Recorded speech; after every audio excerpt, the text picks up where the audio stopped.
Today, Precarious plays Final Fantasy Tactics Advance. I see what they were saying about the Yags. This place gives me the creeps. Must be all of the impoverishment. So, quick history lesson. Okay. In Final Fantasy Tactics, whenever a unit was KO'd, they would get a timer above their head that I think it would tick down at the start of each of their turns, which created an interesting scenario where faster characters, or disproportionately fast characters, were more at risk for permanent death. That's just sort of an aside. The thing that this game does, I think that whenever someone is downed, it doesn't matter until the map ends. And it gives me an interesting idea. So you know how in D&D a lot of healing magic and revival magic is divine instead of arcane? Yeah. Except I guess notably for Wish. That's weird.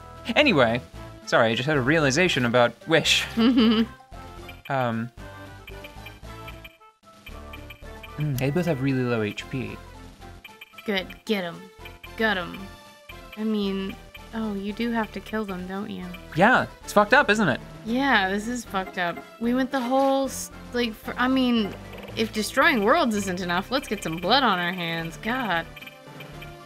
Yeah, because it's easy to be like, oh, well, some of these characters are named after, like, those kids from the opening game, but... Maybe there are incarnations of them left, and maybe this is... Well, it's just like, maybe these are also real people. Yeah.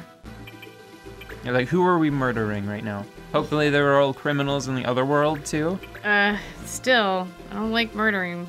I'm gonna save my assassination arts until after some of these fools are asleep.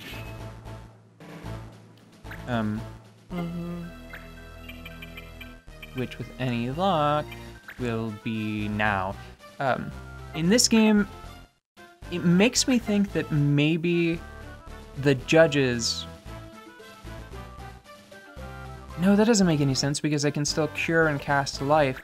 It's like, why is it just because the battle stopped? Why does it that my party members can't just cast life or use Phoenix Down? After the battle is over. Yeah, and I don't think that there's a story reason, it's just purely mechanical. Yeah, it seems so much more arbitrary than having a timer run out on somebody's life. Like, having a timer run out on somebody's life feels like death saving throws. You know how... yes, it does. That's an excellent point. But yeah. You know how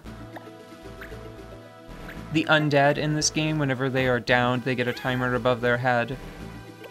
And whenever it goes to 0, they get back up? Yeah.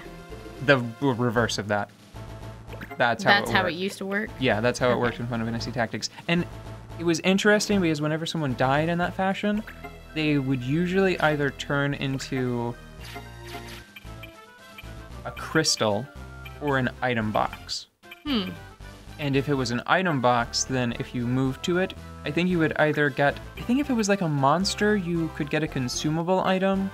Sometimes I think humans would give you consumable items as well. That was always sort of a disappointment because the more interesting thing was getting a piece of equipment that they were wearing. That became less interesting once, like, your thieves could just steal stuff off of them. Yeah. And the really cool one, they would turn into a crystal occasionally. And whenever you move on top of a crystal, you can either be fully healed, and I think you also had your MP restored, or you could inherit an ability that they knew.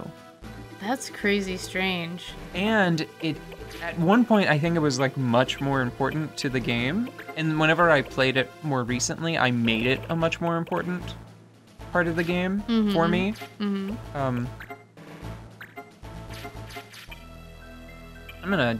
I think I'm gonna do a quick one of these and try to, yes, I'm gonna do this.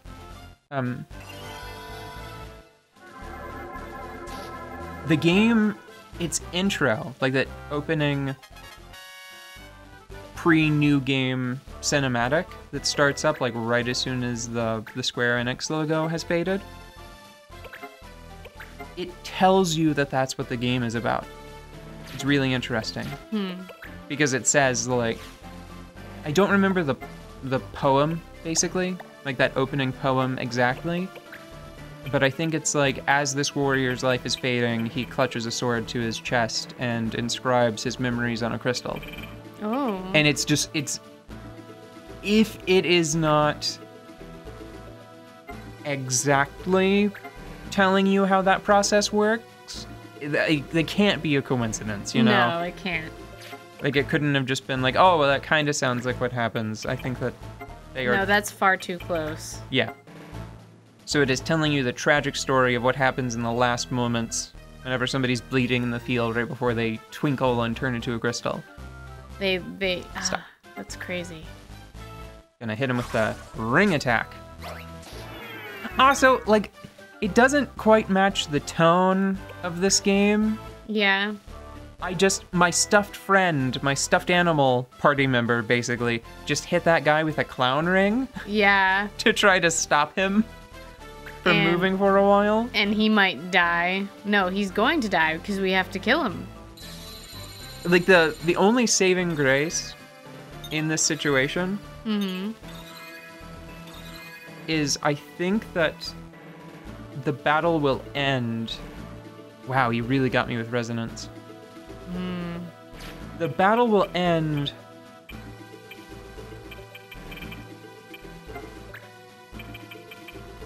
even if it is due to all of the enemies being incapacitated by petrification.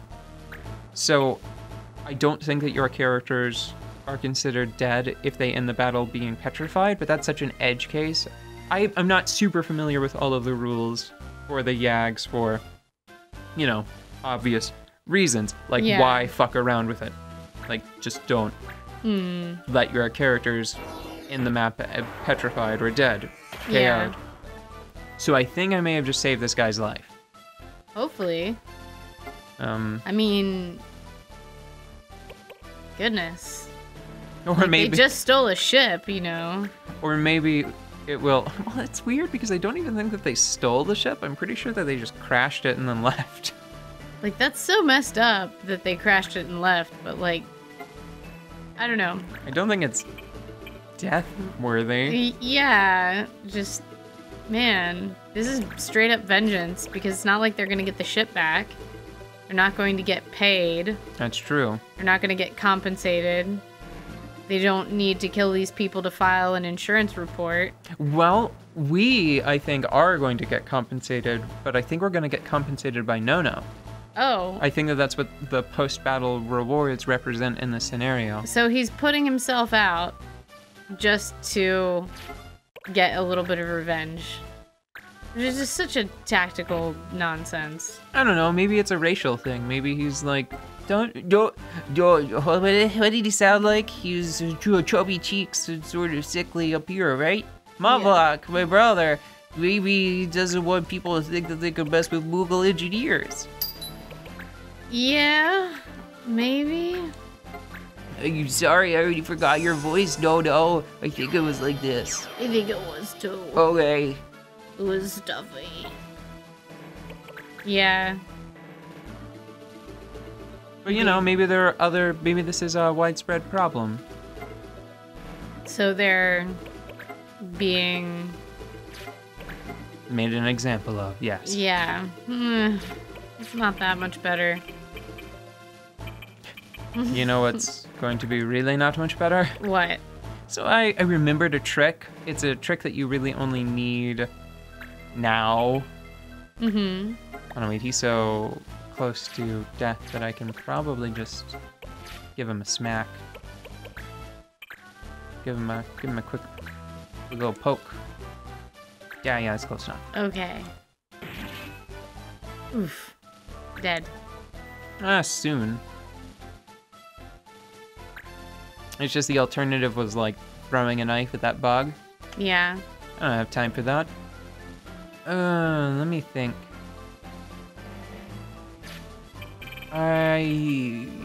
Yeah. I just need to knock this guy out. Wait, what am I saying? I need to kill him. You are dead, sir. Good night. Drift gently into that night. I think that... I didn't even realize she had life. That's pretty sweet. I'm glad that I secretly brought 3 people with revival magic instead of just 2. That's way better. Cool.